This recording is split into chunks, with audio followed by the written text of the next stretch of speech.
Hey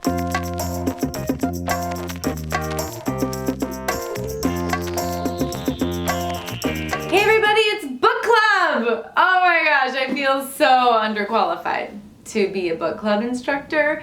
I actually, to be honest with you, had some plans to involve other people in the book club videos. I still hope those plans come to be, but they were meant to be on the first book club episode. It didn't happen, and so it's just me. But the thing about a YouTube book club, a Kristy YouTube book club, is that there's an opportunity to weigh in. So you can add comments down below. And y'all are really, really good at that. So I love reading the very thoughtful comments and paragraphs and everything that you write underneath these videos. And so please do, so that you can add to the conversation. I mean, that's the whole point of the YouTube channel and ravelry groups and book clubs and everything that's online.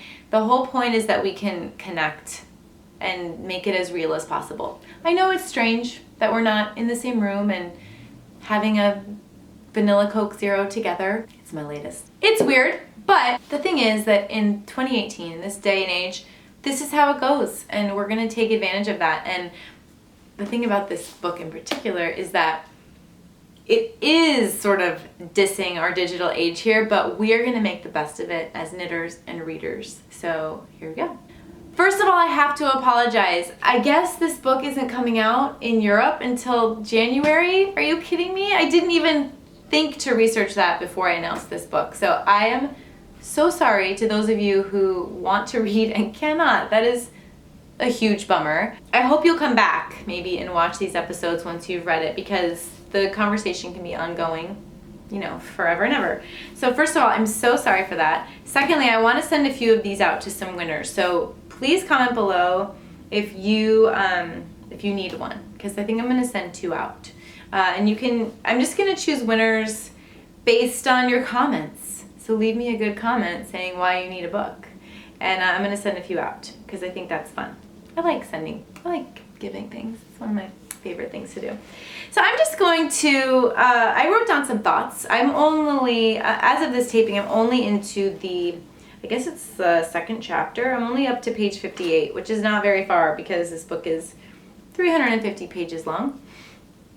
But I know some of you aren't really convinced that you should be reading this book yet and maybe don't even have it. So it's fine. If you just want to come back when I post another video, I'll see you later. If you want just some background noise while you're knitting or doing the dishes or cooking, I will provide that for you for the next several minutes. As I mentioned in the book club announcement video, this is a history book. It's not really a knitting book. So apologies if that's bothering you.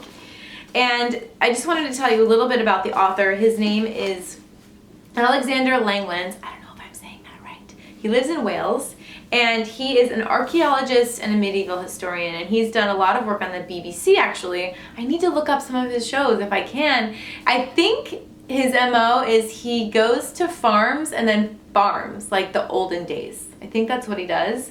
So it sounds really fascinating, and he definitely sounds like an expert on this subject. So I wanted to share a few quotes from the book just to get us started on the conversation, or just to share some things that stood out to me, because that's what you do in book club. You take a turn, and no one's here else to take a turn. I'm going to take all the turns, okay?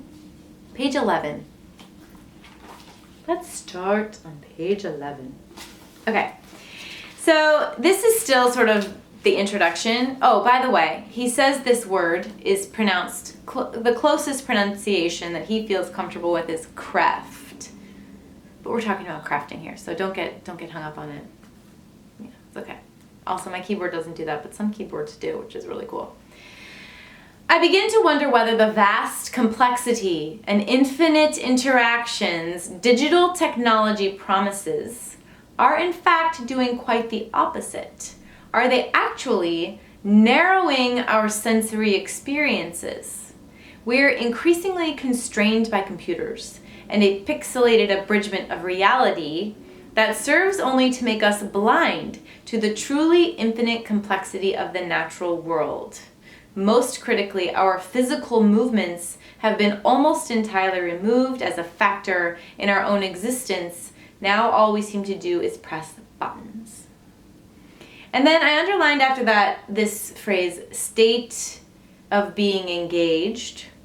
And then I just started thinking about that. So the technology has gotten out of control. And I was recently sort of having thoughts about how can I rein this in? Because there are often moments in my own apartment where I come in and every single person, including myself, well, I observe this, so I'm not on one, is on a screen. So the kids are on a screen, and sometimes they're doing homework, and sometimes they're not. Sometimes they're on two screens. They're watching something, they're on their phone, they're doing homework.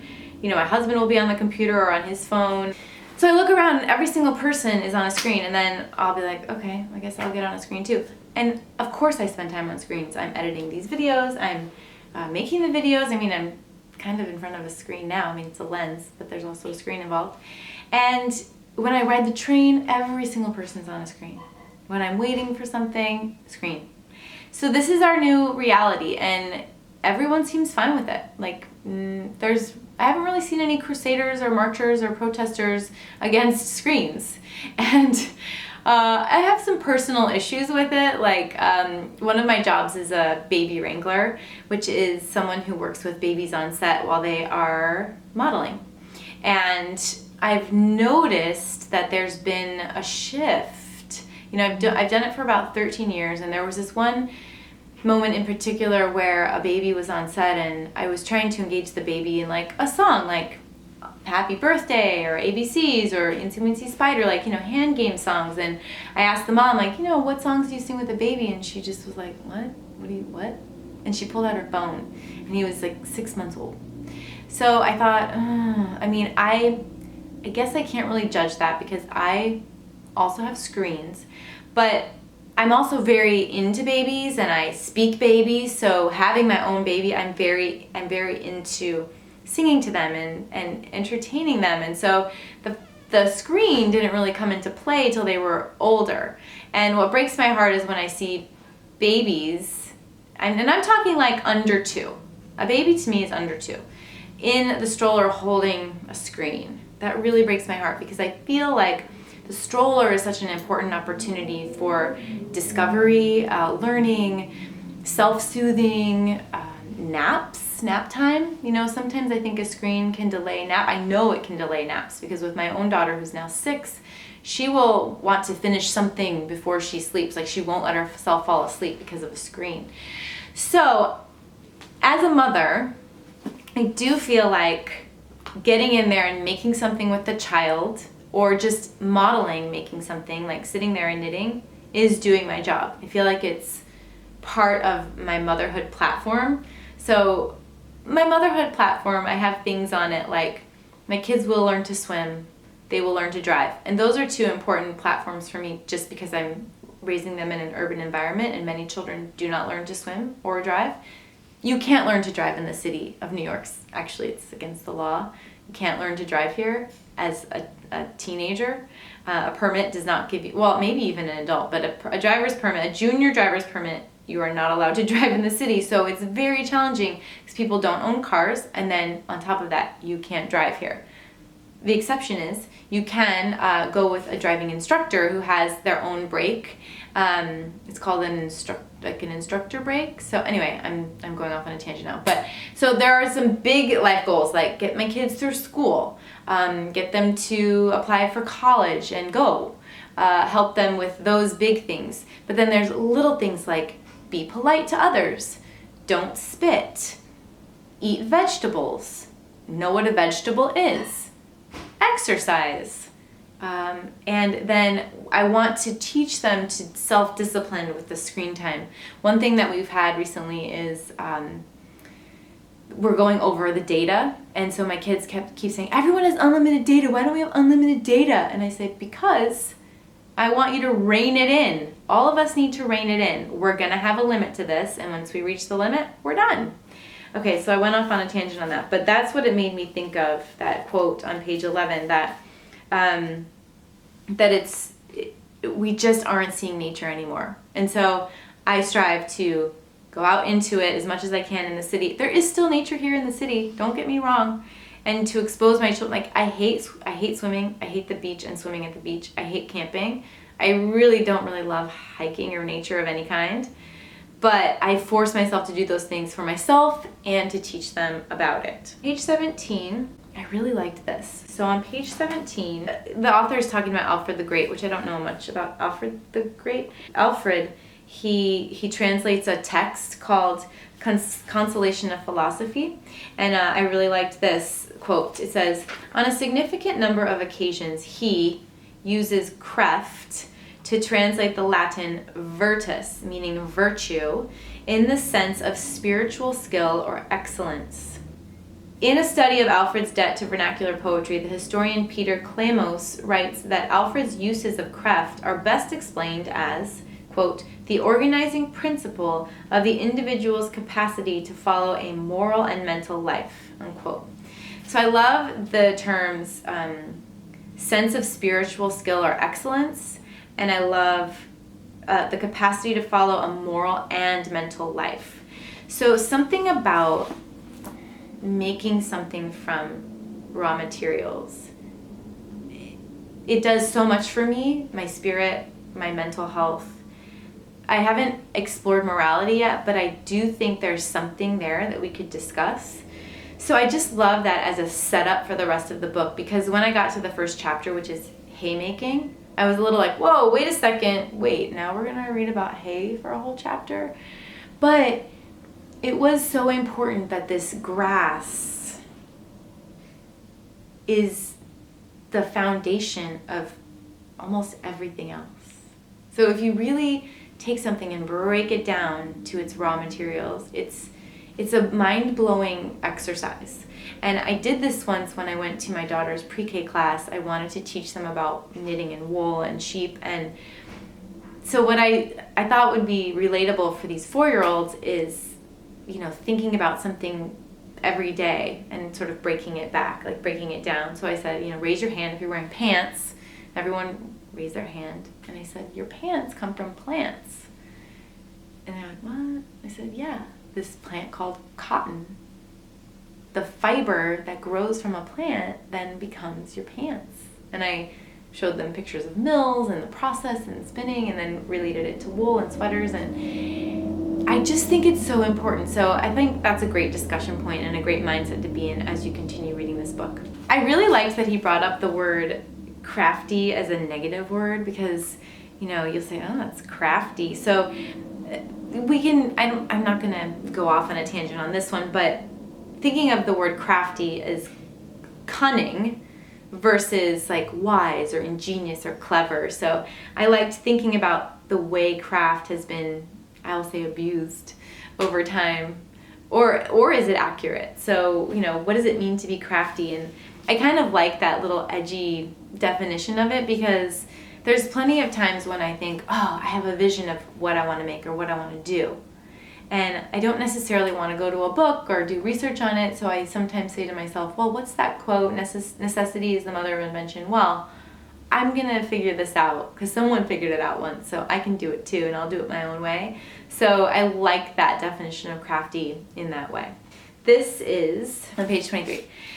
It occurred to me that if we spent more time individually converting raw materials into useful objects, we might be better placed to contextualize the challenges that face a society addicted to excessive and often conspicuous consumption.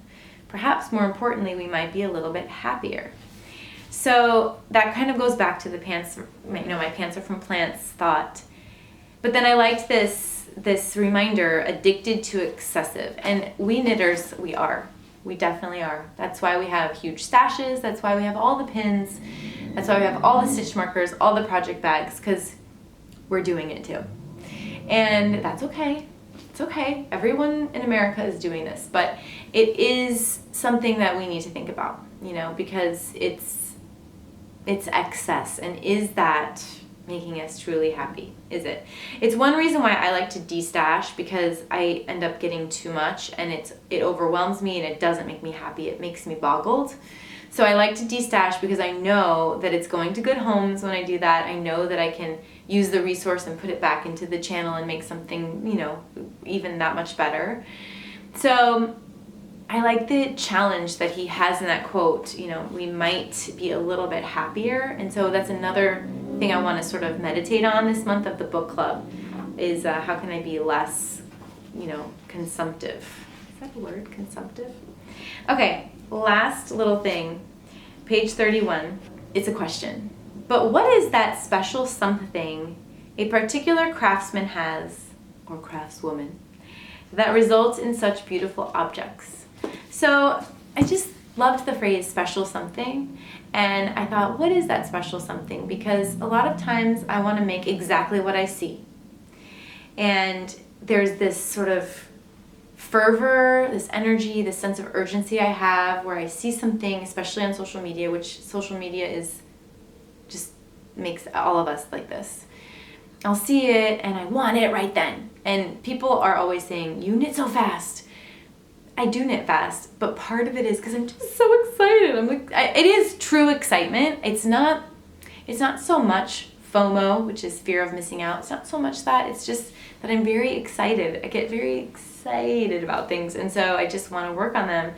But there is sometimes a sense of I'm not measuring up. I'm not knitting as fast as you. I don't have the coolest thing or whatever. Like, that's part of it. So what is the special something we can put into our projects to change it? Like, as a new knitter or as a maturing knitter, I have become more aware of this idea of modifications. So I love the permission to modify so that you can put that special something in. You can change it this way. You can do it with this fiber. You can just make it your own. And I want to make more room for myself in my life to improvise. I loved knitting that dress that I had the yarn, I had an idea, I sketched it out, I just knit. And I did it for myself. I didn't write it down. I wasn't selling a pattern or anything like that. And I think I want to dedicate a project at least once a year where I just gather my raw materials and just start crafting. And that is the takeaway I had from these first couple of pages of craft. And I would love to hear your takeaways as well. I will be checking in again next week, or perhaps with a special guest as we continue to discuss the ideas in this book. And let me know if you need a copy, because I'm going to send a few out in the next couple weeks. And please join the discussion below. I'd love to hear what you have to say. Thanks for joining in to Kristy Glass Knits 2018 Book Club of Craft by Alexander Langlands. Does anybody know him? Let's get him on the channel. Bye.